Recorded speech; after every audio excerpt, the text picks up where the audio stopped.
Tell me what comes to your mind when you see this.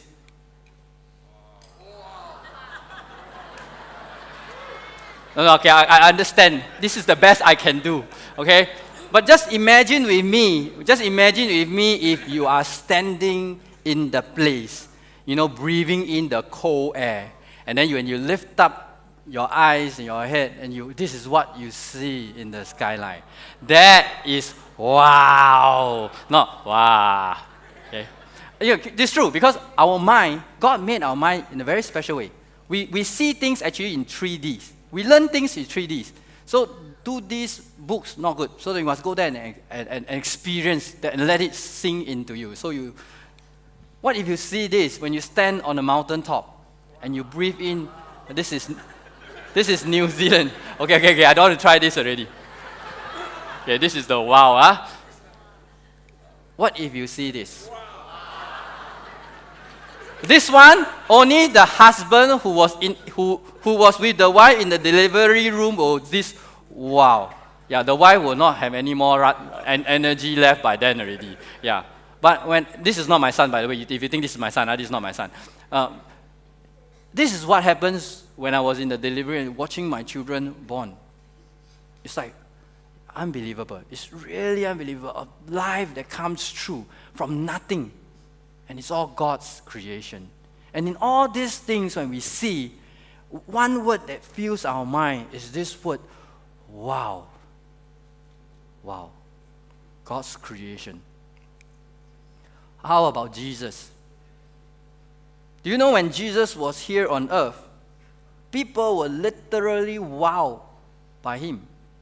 They were wowed by his word. They were wowed by his miracles. They were wowed over the power over the diseases. They wow over the power that he has over the winds and the raging sea.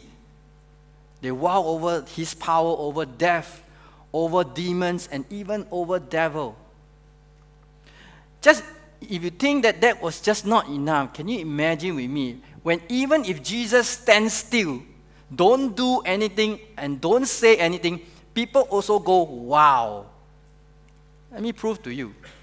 When Jesus was before Pontius Pilate, when he was interrogating him, in the midst of all the accusation that the Pharisees and the Sadducees and all the high priests was throwing at him, Jesus didn't even open his mouth. He just stood silent there among his accuser. And Pontius Pilate was amazed and marveled at this man's silence in the midst of all the accusation and his accuser.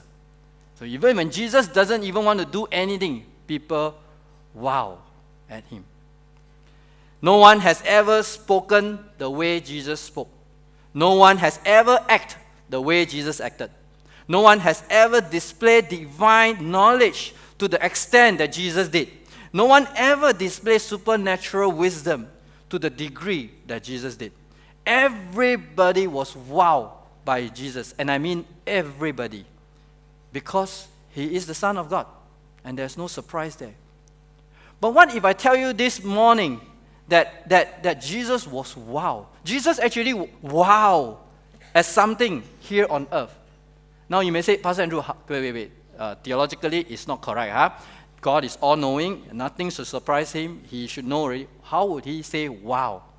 But actually, in the Bible, it's recorded twice that Jesus used the word wow, not wow but he was amazed and surprised, was marveled. Okay, twice Jesus was wowed, and it's recorded in the Bible. Once it's recorded in Mark chapter 6, verse 6. Jesus marveled, he wowed at the people's unbelief. He goes like, wow, your faith. That kind of wow, not a very good one, by the way, not a very good one. This is the story where he was performing signs and miracles and doing all this, and then in his hometown. That's where Jesus said the prophet has no honor in his hometown. And then people's like, don't I know him? Isn't he the carpenter's son? I know the brothers also. So what's so special about him? And Jesus just go there and stand in front of them and say, wow, I wow at their unbelief, their lack of faith. Today, this is not my message. I want to share with you and introduce you to this man this afternoon that wow Jesus in a very positive way. Give you some context behind this passage. If I want to bring to you the context, I will have to bring you to Luke chapter 6. Okay, this is Luke chapter 7. This is our passage that we'll be talking about. But let me bring you to Luke chapter 6. What is Luke chapter 6? By this time, Luke recorded that Jesus would have already a big massive people that's following him. This big white group of people following. And not every one of them are there because they love Jesus and they call him Master or Lord. Okay, there are the people there who are the apostle. By this time, Jesus has already chosen the 12 apostles already. So these are the disciples of Christ. But there is also people in the big mass that are also just curious. They just want to going to see a show. Like see what is Jesus going to do next. Okay, and then there are all the rest of the people in between. Those who call him Lord and serve him, and those who just out there to see a show, just curious of what Jesus is going to do, and then the rest of them are all in between. Okay, this is called the sermon. The Luke chapter 6 is called the Sermon on the Plain. If you read Luke chapter 6, you'll find that it's actually very similar to Matthew chapter 5, 6, and 7, which is the Beatitudes. But some writers say that maybe there are two different messages, but some say that it's the same because they sound the same. Okay, so this is the message, Sermon on the Plain. Basically, the purpose of that sermon on Luke chapter 6 is to help the people, the masses of people that are following him, to essentially know what are they following. His message in the Sermon of the Plain is basically to sort out who is the real disciple, and if he is real, what is the characteristic and what does he do. So that's Matthew chapter 6. Let me give you a brief overview of very short overview of Luke chapter 6.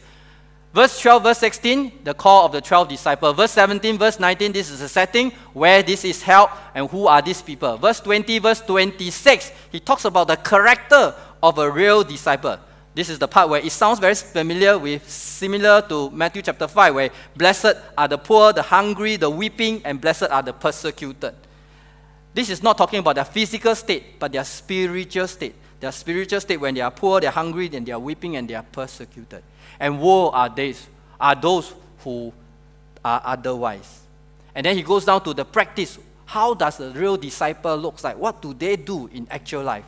So he talks about the practices of a real disciple. They love one another. They love their enemies. They are generous, they are kind, they are merciful. They do not judge, they do not condemn, and they bear fruit. A good tree will know by its good fruit. And then lastly, at the last 46 to 49, this section, Jesus exhorts these people and says, walk the talk. Don't call me Lord, Lord, but don't do what I say. If you are this kind of people, then you build your life on very shaky ground. You are not building your life on the rock. So, walk the talk. Don't pay lip services to me when you call me Lord, but actually doing the work that I call you to do. That's his last exhortation. So, essentially, when Jesus finished that sermon on the plain at Luke chapter 6, and he finished, he just walked down, and then he entered Capernaum, which is verse 1. Now, he concluded all this saying in the hearing of the people, and then he entered Capernaum. Now, this is where Luke now tells you, as he entered into Capernaum, Jesus encountered this man. Now, why did I tell you Luke 6? Now, what Jesus preached in Luke chapter 6 on what a disciple is and to do, Luke chapter 7 records for us a wonderful example of Jesus teaching in Luke chapter 6 in a human form. What we see in Luke chapter 6 is a theory, a blueprint of what discipleship should be like. But in Luke chapter 7, we actually see a living example of a real disciple. So when Jesus encountered this man, he was, wow. This was his message in human form. He was wow. So what was Jesus wowed by? Jesus was wowed by his faith. And what about his faith? His outworking. Jesus was wowed by the faith, the outworking of his faith. The love for one another. Oh, but you say, Pastor Andrew, wait. Faith is faith, love is love. What is it got to do with these two? Now, James chapter 2, verse 26 says that faith without work is dead. What James is trying to tell us is not that our works makes us righteous before God. What we do for God, what God called us to do, make us righteous before God. No, that's not what he's saying. He said real saving faith is demonstrated by good work.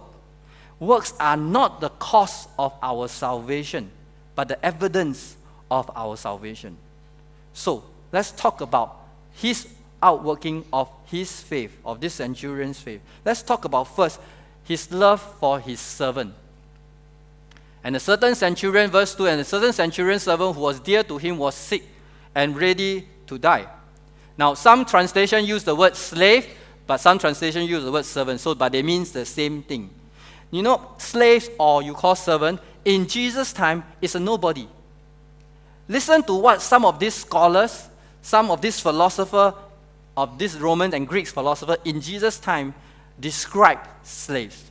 Aristotle says this: a slave is a living tool. A tool is an inanimate slave. Gaius says this: a master possessed the power of life and death over a slave. If a master so desired, he could go out and murder any or all of his slaves, no question asked. Varro says this: the difference between a slave, a beast, and a cart was that a slave could talk. That is how the world sees slave. The centurion, instead of following the thinking pattern of his world or at his time, chooses to respond otherwise. He held this Jewish slave to be very, very dear to him. And not only that he cared for him in his home, he actually went all the way out to seek help, to seek cure for this slave, to the extent of asking the Jewish leader to help. Now, you may read this and think, there's nothing wrong, ma. If I need help, I just ask for help. But to the extent of asking the Jewish leader to help. So when he heard about Jesus, he sent the elders of the Jews to him, pleading with him to come and heal his servant. And when they came to Jesus, they begged him earnestly, saying, the one for whom you should do this was deserving, for he loves our nation and has built us a synagogue. A few things I just wanted to bring for contextual understanding. Please bear in mind that the centurion is a non-Jew. Okay? If you want me to be more precise, he's actually a Gentile. During that time, the part of that world, there is this very bad racial tension between the Jews and the Gentiles. The Jews will look down on the Gentiles, they call them dogs, they shun from them, they ridicule them, they don't want to have anything to do with the Gentiles. And the feeling is mutual. The Gentiles then also have this anti-Jew sentiment that's going around among them. So there's this seemingly unbridgeable racial divide between the Jew and the Gentiles. The Jew hate the Gentiles, the Gentile hates the Jews. This hatred is really very, very deep. So now for the centurion to approach for the sake of the servant and went to find help through the Jewish leader, that says something. Now, if you think this is not complicated enough, if you think this is not interesting enough, now the centurion is not only, he's not a Jew, but he is also an officer of the Roman military. The centurion is a commander of 100 soldiers. These soldiers maintain law and order in their locality. The centurion represents the occupier, the Romans, which is actually an oppressor of the Jew. He is, this centurion, he is the embodiment of a hated enemy, the undesirable foreign element. If a radical Jew were to find a Roman soldier patrolling along in a dark alley, he will not hesitate to plunge a knife at his back. Let me repeat again. A radical Jew will not hesitate to plunge a knife at the back of a Roman soldier if he find one patrolling alone in the dark alley. Now, he is not just not a Jew, but he is also a Roman soldier. So there is this great hatred that's coming in that is so big. But yet, remember Luke chapter 6. What about loving your enemies? This centurion just scored a distinction on Luke chapter 6 on loving your enemy. This kind of love is not natural. This kind of love is supernatural. He just doesn't say, I love the Jew. He actually back it up with action. That's like the verses say. He actually took out his own pocket money and built a synagogue for them. So this is love in action. Loving your enemy is supernatural. Now, if you are wow at this supernatural love, let me introduce you a group of people that will wow you in their outworking of their faith through loving people, including their enemies. On 8th of January 1956, 5 missionaries went into Ecuador and want to evangelize to this tribe, these tribal Indians. They are actually hostile, very hostile. They are fully aware as they went in to try to evangelize to them. So a few days, a week in the land, they were all martyred. They died. I mean, among them, you know, the most famous will be Jim Elliot. But Jim Elliot wasn't alone there. There was another 4 more men that flew in. Okay, this is from Mission Aviation Fellowship, the MAF, where Ned Saint, the one in the middle, is actually the pilot, and he flew the rest of the 4 of them into this Indian tribe that they were trying to reach. They lose their life trying to reach them, leaving behind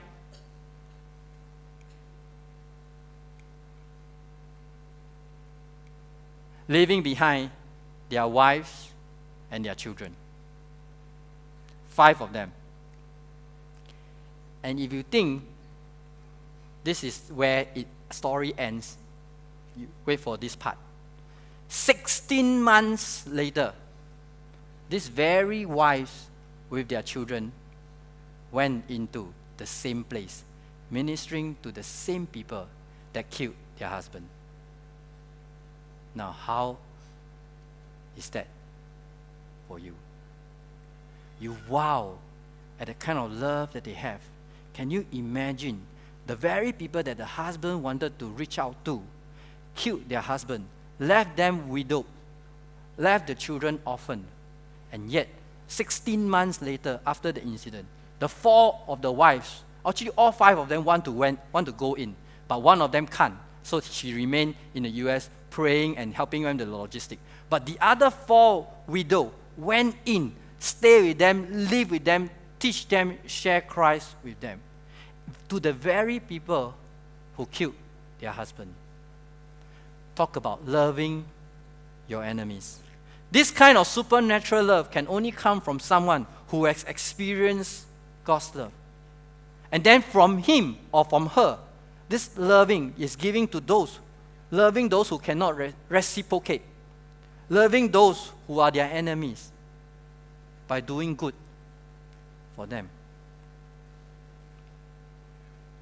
So in verse 6, after hearing the leaders of the Jew, pleading with Jesus, Jesus went with them.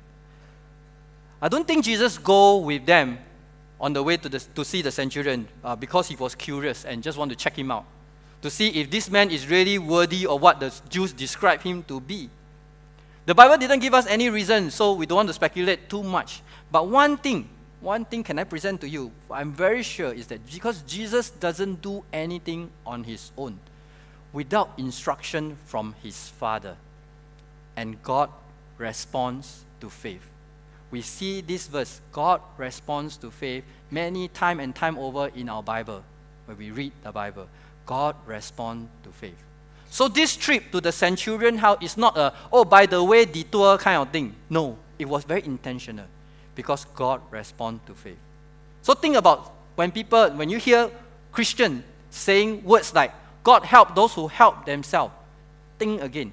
is that biblical? It sounds correct, but think again, whether it's that biblical. So God helped those who respond to faith. And it says that when Jesus was almost there, he was wowed. He was wowed by the posture of his faith.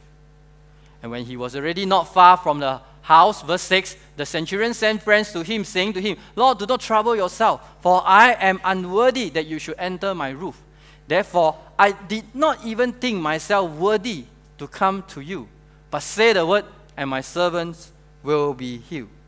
Now, the Jewish leaders who went to plead on behalf of this man says that this man was deserving of Jesus' help in verse 4 and 5. But in verse 6 and 7, this man said of himself that he is unworthy, both for Jesus to come under his roof and for him to meet him in person. The man whom the world views as worthy views himself as unworthy. This centurion has all the reason for boasting. I mean, he was a man of great faith. He was a good man who loved the Jewish people. He was a generous man who built synagogue. This was a man who is compassionate towards slaves and servants. He could have boasted in any of these things. And he could even boast in his humility. But yet the centurion knows in his heart, and he knows where he stands when he stands before God. He recognized that he has no merit of his own by which God is obligated to save and to help. Let me say again. The centurion recognized that he has no merit of his own to which God is obligated to save and to help. That his help and his salvation is from this word, sola gratia, by grace alone. And that's what grace is about. Grace is about, I do not deserve God's blessing. I'm not worthy for him to use me or answer my prayer. I don't come to him based on my worthiness. I come asking for his undeserved favor. The centurion didn't approach the Lord based on his worthiness. Even though others see him as a very worthy man, he sees himself unworthy to come to Christ. But he also knew that Christ receives sinners because of his grace. And this leads us to our last point. Jesus was wowed by the object of his faith. Verse 8, for I am a man placed under authority, having soldiers under me, and I said to one, go, and he goes, and to another, come, and he comes, and to my servant, do this, and he does it. When Jesus heard this thing, he marveled at him and turned around and said to the crowd that followed him, I say to you, I have not found such great faith even in Israel. And those who were sent, returning to the house, found the servant well, who had been sick. The centurion's servant was about to die. The centurion was helpless to deal with this irreversible and this imminent death that's facing the slave and his servant. But the centurion knew two important truths. He knew that he was unworthy of Jesus' presence and help. But he also knew that despite of their unworthiness, that Jesus could provide everything that he needed just with a mere word. And that was what the centurion wanted. A simple word, a simple command from the Lord. He doesn't need to come personally. He just needs to say the word. The question on the heart of the centurion was not a question of, could Jesus heal my servant? The question on the heart of the centurion is one that says, would Jesus heal my servant? He knew from his life as a Roman commander of an army that he could issue a simple command, and the man that's under him would carry it out. No question asked, no buts, no why. How much more when he think of Jesus, God's incarnate, he issued a simple word.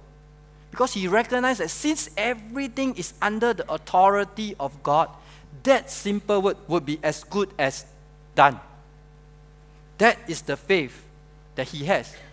Jesus didn't need to come personally. He just needed to come in the power of a simple word. And that's what Jesus did. And when they went home, they found the servant well. The servant saw his own insufficiency to deal with the problem, but he also saw Christ's all-sufficiency. Indeed, God was wowed that day by the outworking of his faith, the way he loved the slave, the way he loved the Jews.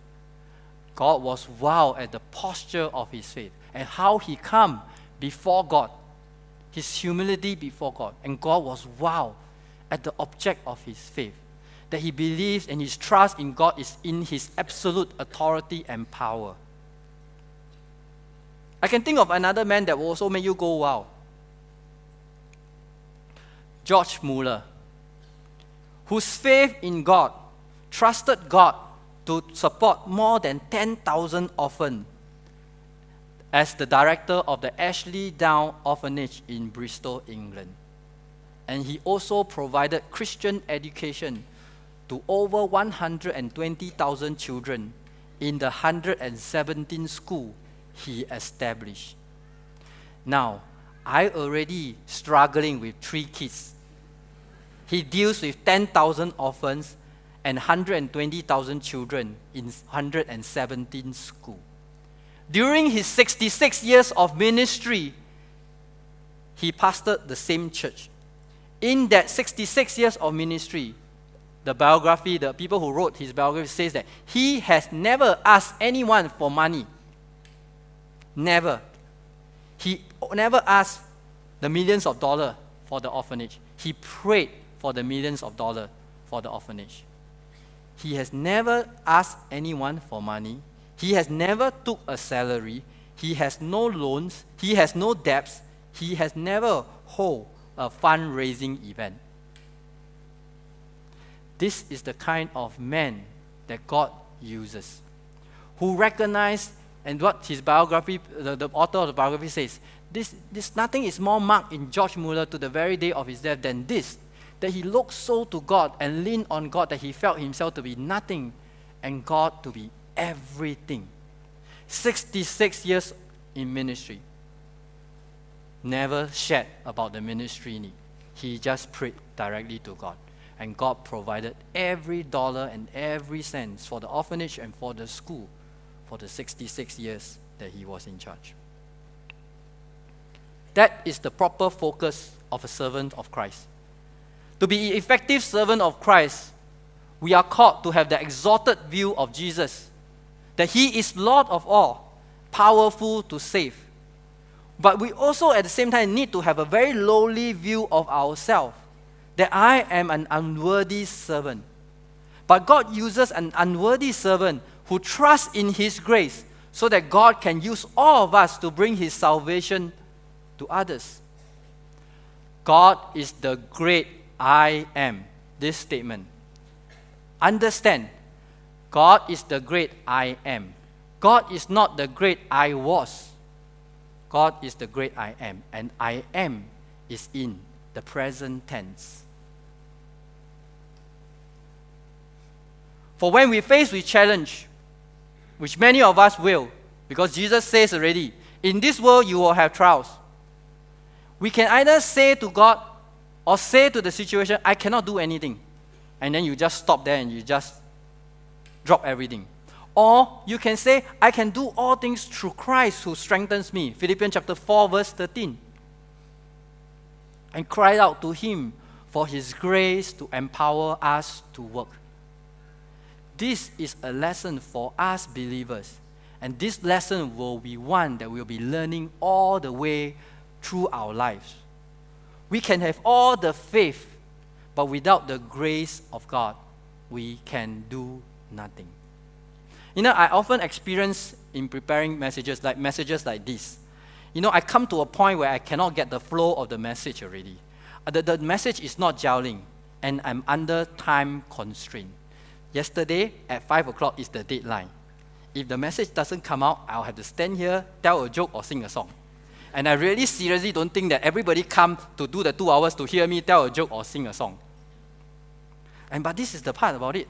I really realized that I really don't have the time really to put it all together. And I realized that I cannot put the sermon together. I started preparing this sermon 1 month ago. But let me tell you, the sermon actually comes out and looks something like a sermon only on Wednesday. And I have many brothers and sisters who are praying for me, like my mentor, Pastor Seng Lee, and senior pastor, because if I don't preach, they're going to preach. So they better make sure that the message is out. If not, they're going to take over the pulpit. Also because you must understand, I keep saying this, but people say, you need to stop saying this. English is really not my first language. Mine is really the market, Hokkien, Mandarin, Malay a little bit, and everything a little. English probably in the 4 or 5. I'm really not good with this language. I'm really not good.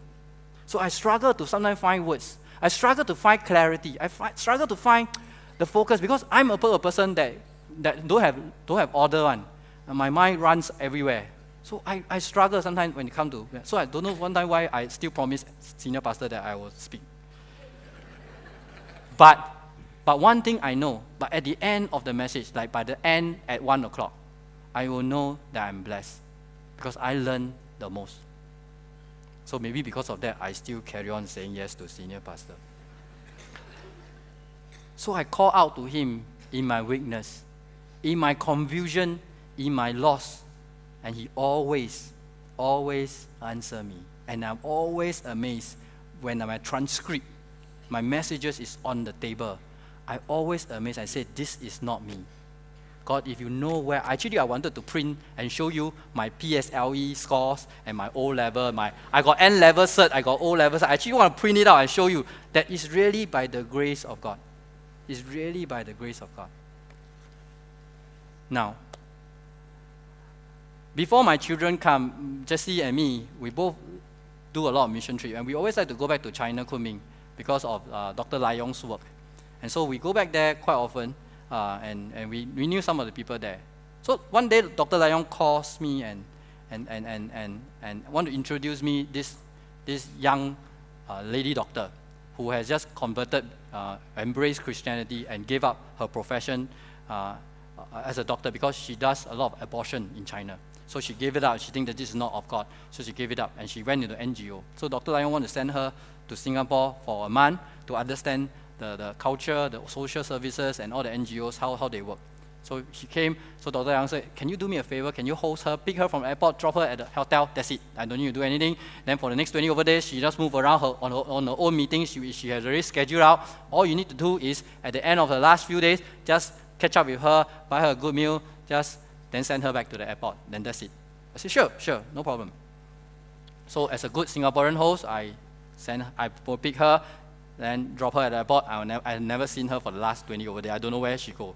So at the last few days, I thought as a good host again, right, I need to catch up with her. So, okay, buy her lunch, we chit-chat a little bit. My typical question as a host, so how you find Singapore? First time go to Singapore. How you find Singapore? She said this. You are expecting her to say the usual, very clean, very nice, the country is so efficient, everything, right? So you expect the usual. But you know what she said to me, made me fall off my chair. Until this day, I always remember. She said that she backslided in Singapore. Like what? Singapore, how can you backslide? What do you do? Say, I backslided in Singapore. I said, what? Would you care to explain? He said, when I'm in China, I only know one thing. I only know that I need to go to this village that takes about 5 to 6 hours there. I don't know who I'm meeting. I don't know what I'm talking about. And I don't know how long this will take. And I don't know who will send me back. But in Singapore, wow, the moment I open my eyes, I know where I'm going, I know who I'm speaking, I know the topic, I know how long is this meeting, and I know my lunch, I know who I'm having lunch with. Is this a casual one or is this a business one? And all the way, I know how long this takes to go there, I know who is going to send me back, I know everything. From the moment I leave the house, to the moment I leave the hotel, to the moment I step back to the hotel to sleep, I know exactly every To the minutes, no. I want to say to the second, but no lah. To the minutes. So she asked me, in this kind of living, in this kind of situation and condition, why would I need God? Which is true. We are very blessed. We are very fortunate. We live in this world, this part of the world where it's so well organized, that is so efficient, that we ask ourselves sometimes, where is the opportunity for us to practice faith? Why would you need faith when you know that you can have lunch at 333 or 85 Market? Why would you need God, where's my lunch? Why would you need to ask God that question when you know the lunch is just around this corner and you know how to get there? For us, it became a wake-up call for me. As I live my Christian life in Singapore, am I very comfortable? Am I so used to how the country is run that truly, honestly, I really do not need God? I know after the message, I'm going to have lunch. I know after that, I'm going to take a nap. And I know I'm going to come back to church to attend a wedding. And I'm going to go back at 6 o'clock. It's all properly arranged. Why would I need God? The grace of God. Why would you need the grace of God? Let me share with you this story of the grace of God coming true. Now, God always calls us, God may call some of us, or God call all of us to do something for Him. And this is when your faith comes into practice. Now, your faith in God, to trust that God will give you the grace to see you through the task that God has called you. And tasks, let me assure you, will not be something that you are capable of doing. God never asks you to do something that you can do it yourself. Because when He calls you to do something, He's trying to give you a reason to see Him in action. If He asks you to give $1 million, if He asks you to give $10 to a beggar and you have $50 in your wallet, why would that need faith? Why would that need trust? Why would you need the grace of God? I have $50, I give you $10, I still have $40. But if you have only $10, then God ask you to give the $10. Or you have nothing in your wallet and God asks you to give the $10 to somebody. You say, God, where is the $10? God said, that's where I'll come in. That's the grace of God. My cousin passed away early in this year. My cousin's wife passed away this year. Let me share with you the context itself. In my mother's side family, there is no believers. There's no Christian. All my uncles and aunties, cousins, nephews, nieces, no believers there. Okay, this is one family that I tried, but I know. So when Brother Jeffrey, Elder Jeffrey, Uncle Jeffrey go always share, wow, he one person, he bring the whole entire family come to know the Lord, right? And then he sits down there, and then he stand down here, then I sit down there, he say, no condemnation, no comparison, no competition. He said, how can no competition, no condemnation? This is one family that I always wanted to reach out to, but I have no opportunity, I have no courage. And then when he shared that, I also want, but. So, my cousin's wife contracted cancer, she's only early 30s. Me and my wife got to know about it, we went to visit her. Didn't know that she was a believer, thought we just go, maybe pray with her, and then maybe see there's that opportunity to share the gospel with her. Lo and behold, we found out that, she's a backslided Christian from the husband. She backslided, she's not attending church. But in the recent weeks, she is starting to come back to God. She has communion, she has a good group of friends who come to the house to worship with her and to break bread and to break bread and wine with her. And then this is really the tail end of the cancer stage. And till the end, my cousins, all my aunties and uncles say, she said it herself that she wants to have a Christian funeral. None of the uncles, aunties are Christian. We don't know anybody who is a Christian. We don't know any church. The only person that we know is you. Someone so Jun, you are the pastor somehow. This one should be your work. Wow, I really panic because I don't know what to do because you must understand, funeral is not my portion. It's not my hallelujah quadrant. Pastor Jason, Pastor Daniel Cole, they are very good with dealing with funeral. I don't. I do a lot of hospital visit for this one. So funeral is really not something that I usually do. And so when I know the call came, I told the Lord, I can't do this. I don't know how to do this. But I sense also, you cannot tell the Lord, Lord, no. Lord and no doesn't go together. You understand? When you call Lord, you cannot say no. The immediate answer is actually, Lord, yes, or Lord, yes. You understand? Lord and no, these two words doesn't go together. So I sense that there's this. God says, I need you to do this. So I cannot say no. So I say, okay. But okay with fear and trembling, like I said. I've done funeral in bits and pieces where people ask me, just play guitar, can. Just lead worship, can. Just do the MC part, can. But to take the whole entire service is a different matter. So from the start to the end, all the arrangement was just organized. And you want me to organize this? It's like, I wouldn't know. Also, I quickly call my mentor, Pastor Seng Lee. Can you please give me a list of SOP? How do you conduct funeral? You also must stand in front of the hearse. I said, stand in front of the hearse, do what? I said, direct traffic. That was also my job. They say, okay, never mind. I follow exactly the same. What to say, what to pray, when to bless. Everything I learned from Pastor Seng Lee. This is where God's grace came through. People like Pastor Seng Lee and some of the pastors who wanted to help me, who say, you got problem? I can take. I sense this is something for me to carry myself. So I said no to them. I said thank you, but I think this is where God has called me to. And I know one thing, you must understand again, my relative, none of them are Christian, so I already know that I'm going to stand, conduct the service, lead the worship. I'm going to be the speaker, the MC, the guitarist, and also the worship leader. Because nobody, I cannot go and ask worship team, can you help now? Because this is within my family, I cannot disturb them, right? So I thought, I need to carry this myself. So I did all this. So, but the interesting thing is, I know I'm going to preach to a non-Christian crowd. I'm going to stand down here and singing to myself and preaching to myself because nobody will be sitting on the chair. I am the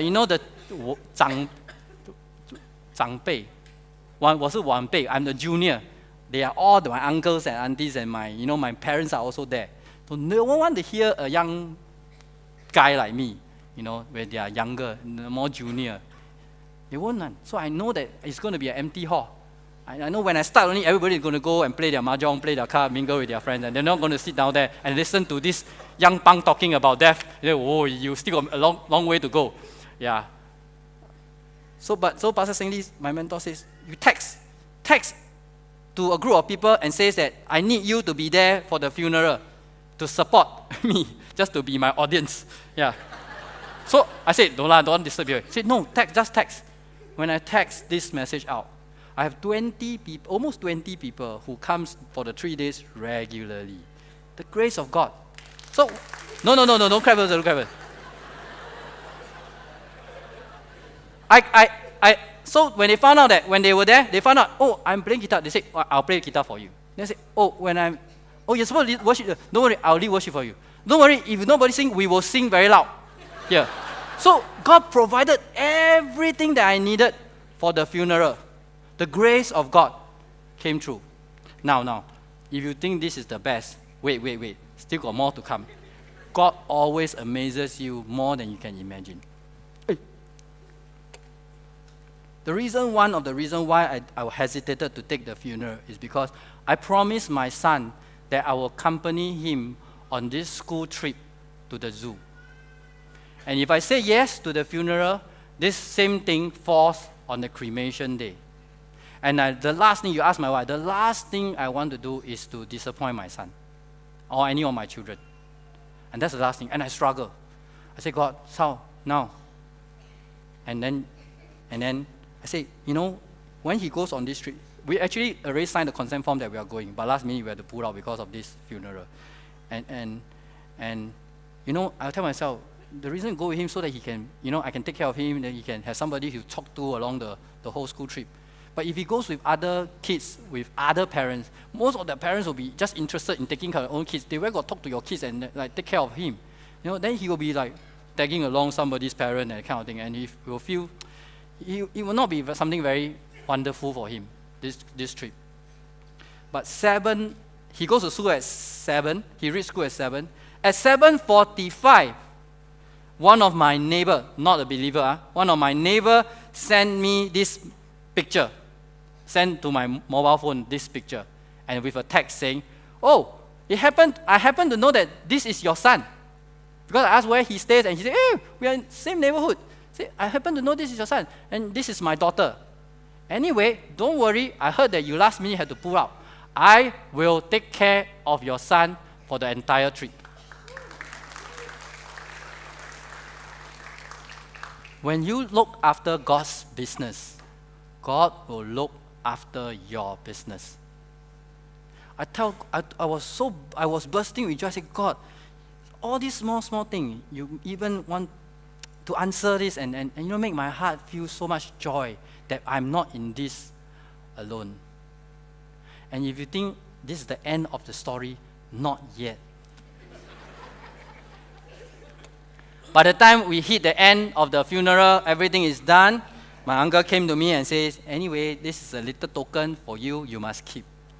I've learned from my senior, Pastor Jason, Pastor Daniel Cole, that they do not take all this ang pao money and whatever. Because we want to use this as an opportunity to ask them to bring the gospel to them. We're not just doing activity for them.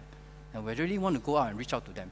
So I've learned from their example, a very good example, saying, we will not take the offering, we will not take the money, we will not take the ang pao. If you really desire to really be very thankful of the church and what the pastor has done, then come to church. Come to church and then drop your ang pao in the offering bag. I follow them. Very good example. So I told my uncle and auntie, I do not take. So if you really desire to you are really grateful for what the church has done, you're grateful for what I have done, then you come to church. They are non-Christian, never attend church. So I said, you come to church, you drop the offering in the bag. This photo was sent by Angeline, our account manager. When he was collecting the offering bag and they were counting the offering, they took out this white envelope. And this is from my uncle. They came to church that day, they dropped this money in the offering bag. First time. Never expected any of my relatives to come to church. And they came and they gave the money to the church. Haven't finished yet. If you think this is the end, God's grace will amaze you. The day they came and dropped the money in the bag, that is Brother Elder Jeffrey Goh praying, saying the sinner's prayer for my uncle and auntie.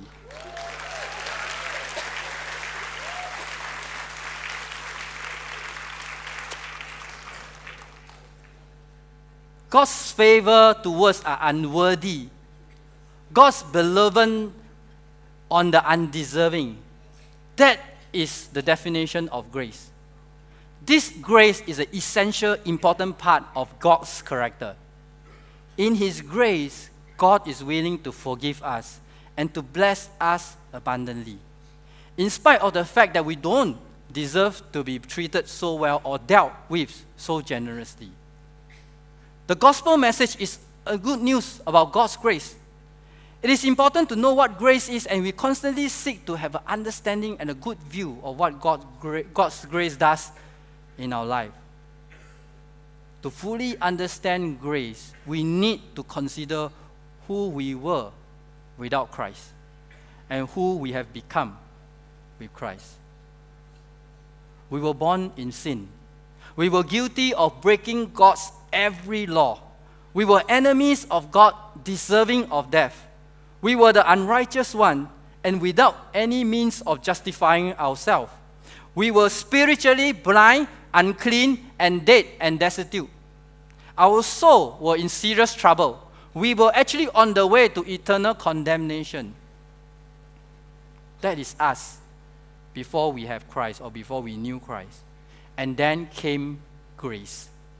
God extended His favor to us. Grace is what saved us. Grace is the essence of the gospel. Grace gives us victory over sin. Grace gives us eternal encouragement and good hope. The Apostle Paul identified grace in all his letters, saying that grace is the basis of me as an apostle. Jesus Christ is the embodiment of this grace. The centurion can have all the faith he wants, but if Jesus, the embodiment of grace, chooses not to go to his house that day, or go with the Jewish leader, what do you think will be the outcome? The centurion had faith because of the grace of God. And this same grace will enable us to live out our faith. Can I get every one of you to bow your heads as we end this message? Today, as you find yourself in the position of the centurion, you may have some problem that's beyond your ability to handle. Maybe you are called to do something that's beyond your resource. You have done everything that you know how to do, and you are now only still left with the hopeless, helpless feeling that comes from not knowing where to turn to. The answer is Jesus. Just like this centurion did, you need to call to Jesus for help. But forget about making bargains with God.